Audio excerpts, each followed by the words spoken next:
तो मैं आज आपको ऐसी दिलचस्प कहानी सुनाने जा रहा हूँ। आप बहुत ध्यान से पूरी कहानी को ज़रूर सुनें। ट्रेन के एसी कंपार्टमेंट में मेरे सामने की सीट पर बैठी लड़की ने मुझसे पूछा, हेलो, क्या आपके पास इस मोबाइल की सिम निकालने की पिन है? उसने अपने बैग से एक फ़ोन निकाला। वह नया सिम कार्ड उसमें डालना चाहती थी, लेकिन सिम स्लॉट खोलने के लिए पिन की ज़रूरत पड़ती है, जो उसके पास नहीं थी।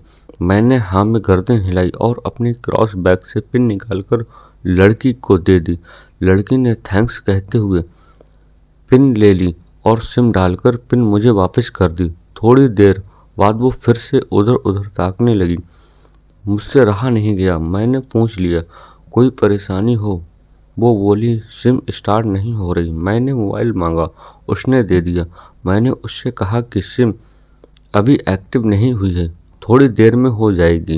एक्टिव होने के बाद आईडी वेरिफिकेशन होगा, उसके बाद आप इसे इस्तेमाल कर सकेंगी। लड़की ने पूछा, आईडी वेरिफिकेशन क्यों? मैंने कहा, आजकल सिम वेरिफिकेशन के बाद एक्टिव होती हैं। जिस नाम से ये सिम उठाई गई है उसका ब्यौरा पूछा जाएगा, बता देना। लड़की बुदबुदाई, ओह। मैंने दिलासा देते हुए कहा, इसमें कोई परेशानी की कोई बात नहीं।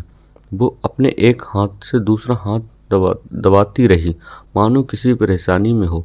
मैंने फिर विनम्रता से कहा, आपको कहीं कॉल करना हो तो मेरा मोबाइल इस्तेमाल कर लीजिए। लड़की ने कहा, जी फ़िलहाल नहीं, थैंक्स, लेकिन ये सिम किस नाम से खरीदी गई है मुझे नहीं पता। मैंने कहा, एक बार एक्टिव होने दीजिए, जिसने आपको सिम दी है उसी के नाम की होगी। उसने कहा, ओके, कोशिश करते हैं। मैंने पूछा, आपका स्टेशन कहाँ है? लड़की ने कहा, दिल्ली। और आप?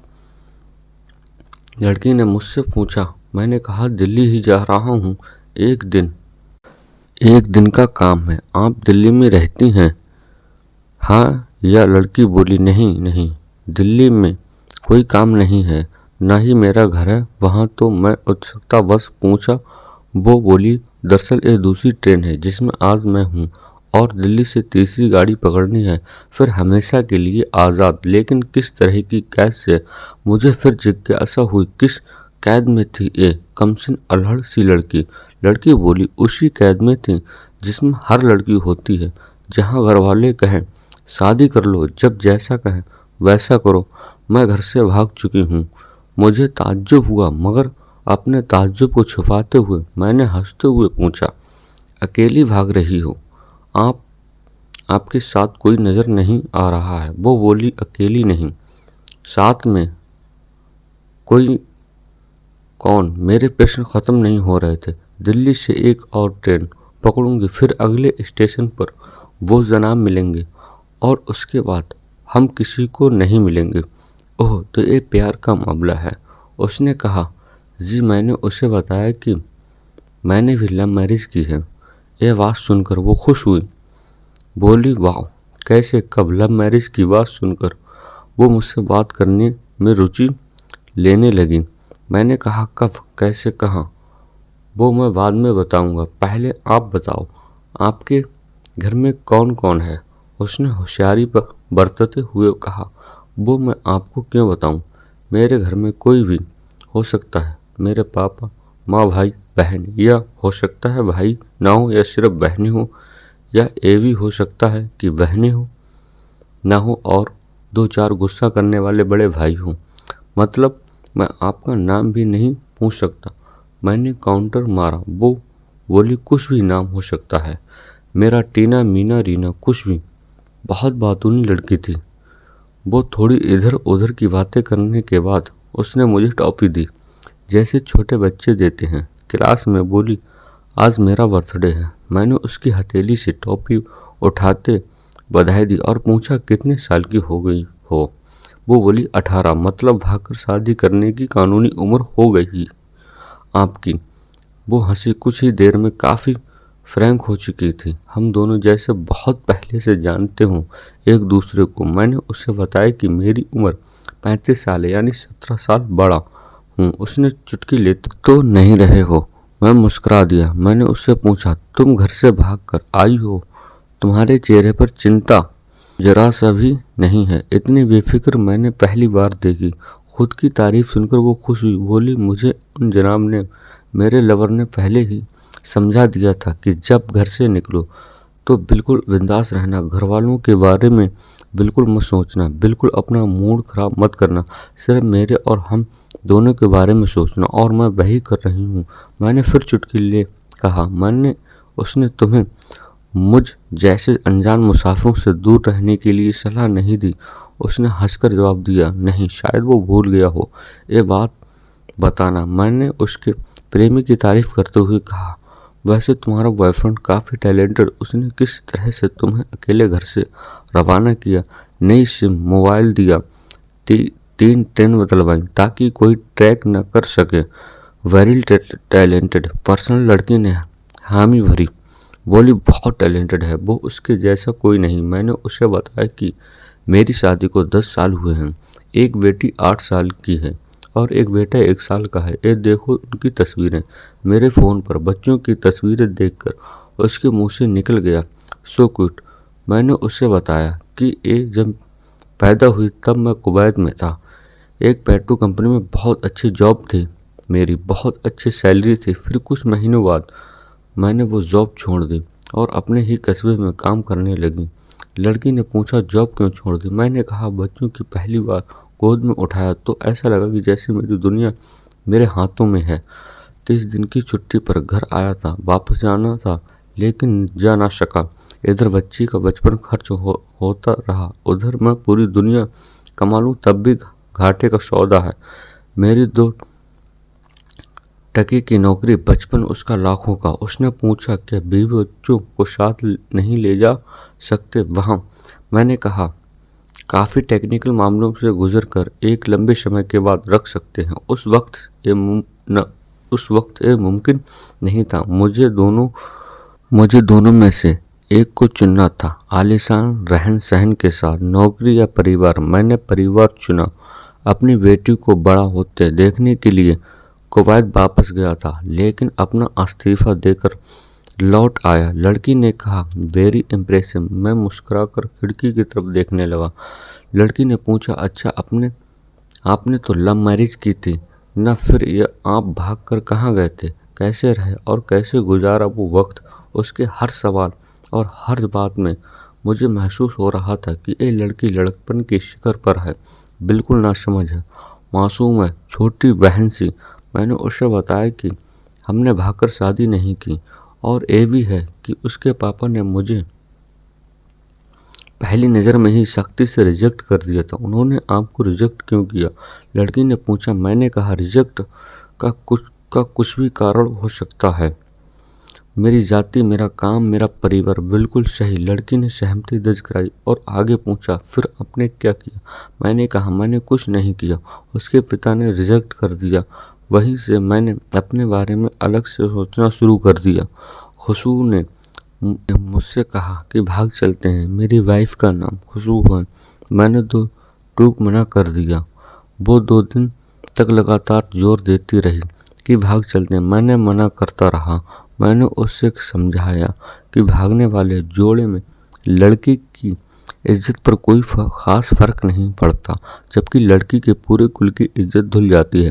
भागने वाला लड़का उसके दोस्तों में हीरो माना जाता है, लेकिन उसके विपरीत जो लड़की प्रेमी संग भाग जाती है वो उल्टा कहलाती है। मोहल्ले के लड़के उसे चालू कहते हैं, बुराइयों के तमाम शब्दकोश लड़की के लिए इस्तेमाल किए जाते हैं। भागने वाले लड़की आगे चलकर 60 साल की वृद्धा भी हो जाएगी, तब भी जवानी में किए गए उस कांड का कलंक उसके माथे पर से नहीं मिटता है। मैं मानता हूँ कि लड़का लड़की को तोड़ने का एक दोहरा मापदंड गलत है, लेकिन हमारे समाज में तो यही है, ये नज़रिया गलत है, मगर सामाजिक नज़रिया यही है। वो अपने नीचे का होंठ दबाते तले पिसने लगी। उसने पानी की बोतल का ढक्कन खोलकर एक घूंट पिया। मैंने कहा, अगर मैं उस दिन उसे भगा ले जाता तो उसकी माँ तो शायद कई दिनों तक पानी भी न पीती। इसलिए मेरी हिम्मत ना हुई कि ऐसा काम करूं। मैं जिससे प्रेम करूं उसके माँ बाप मेरे माँ बाप के समान ही हैं, चाहे शादी ना हो तो ना हो।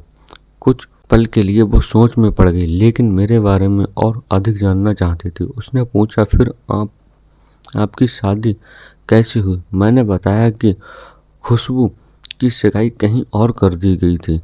धीरे धीरे सब कुछ नॉर्मल होने लगा था। खुशबू और उसके मंगेतर की बातें भी होने लगी थी, लेकिन जैसे जैसे शादी नज़दीक आने लगी उन लोगों की डिमांड बढ़ने लगी। डिमांड मतलब? लड़की ने पूछा। डिमांड का क्या ही मतलब होता है? दहेज की डिमांड, परिवार में सब कुछ सोने से बने तोहफे दो, दूल्हे को लग्जरी कार चाहिए, सास नंद को नेकलेस दो, वगैरह वगैरह। बोले हमारे यहाँ रीत है लड़का, ये सब किस्मत की बात थी।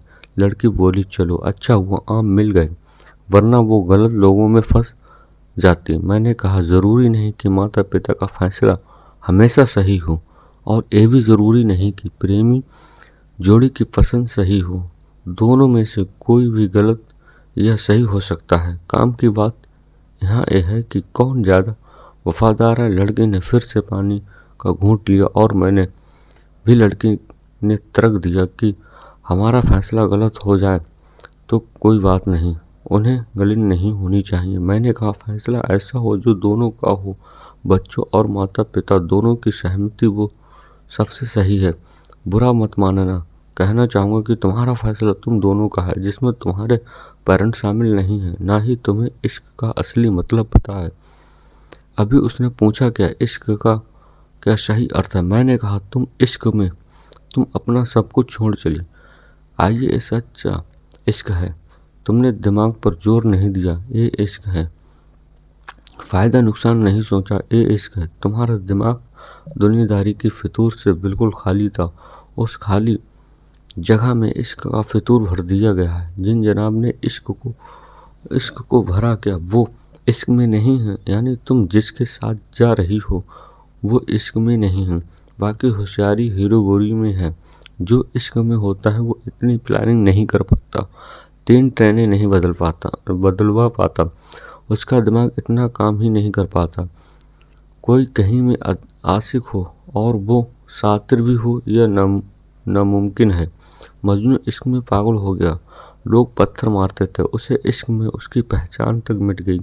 उससे दुनिया मजनू के नाम से जानती थी, जबकि उसका असली नाम कैस था, जो नहीं इस्तेमाल किया जाता था। वो शातिर होता तो कैस से मजनू न बन पाता। चीरी के लिए पहाड़ों को खोदकर नहर निकाल डाली थी और उसी नहर में उसका लहू बहा था। वो इश्क था। इश्क में कोई फकीर हो गया, कोई जोगी हो गया। किसी माजी ने पहाड़ तोड़ के रास्ता निकाल लिया, किसी ने अतिरिक्त दिमाग नहीं लगाया, चालाकी नहीं की। लालच, हवस हासिल करने का नाम इश्क नहीं, इसे कहते हैं जिसमें इंसान सबसे पहले खुद का समर्पण करता है, जैसे तुमने किया। लेकिन तुम्हारे समर्पण हासिल करने के लिए था, यानी तुम्हारे इश्क में लालच की मिलावट हो गई। लड़की अचानक खो सी गई। उसकी खिलखिलाहट और खिल्लड़पन एकदम से खामोशी में बदल गया। मुझे लगा मैं कुछ ज़्यादा बोल गया, फिर भी मैंने जारी रखा। मैंने कहा, प्यार तुम्हारे पापा तुमसे करते हैं, कुछ दिनों बाद उनका वजन आधा हो जाएगा। तुम्हारी माँ कई दिनों तक खाना नहीं खाएंगे, न पानी पेंगे, जबकि आपको अपने आशिक को आजमा कर देख लेना था। ना तो उसकी सेहत पर कोई फर्क पड़ेगा, ना दिमाग पर। वो कल से अपने लिए अच्छा सोच लेता है। आज गली मोहल्लों के हर तीसरे लौंडे लफाटे को इश्क हो जाता है। वो इश्क नहीं, वो सिनेमा जैसा कुछ है। इस तरह सट्टेबाजी, डेयरिंग अलग कुछ का फितूर है। और कुछ लड़कियों का चेहरे का रंग बदल गया। लड़की का चेहरे का रंग बदल गया। ऐसा लग रहा था वो अब यहाँ नहीं, उसका दिमाग किसी अतीत में टहलने निकल गया। मैंने अपने फ़ोन को स्क्रॉल करने लगा, लेकिन मन की इंद्री इस तरफ थी। थोड़ी ही देर में उसका एक मेरा स्टेशन आ गया। बात बात कहाँ से निकली थी और कहाँ पहुँच गई। उसके मोबाइल पर मैसेज टोन बजी, देखा सिम एक्टिव हो चुकी थी। उसने चुपचाप बैग में से आगे का टिकट निकालकर और फाड़ दिया।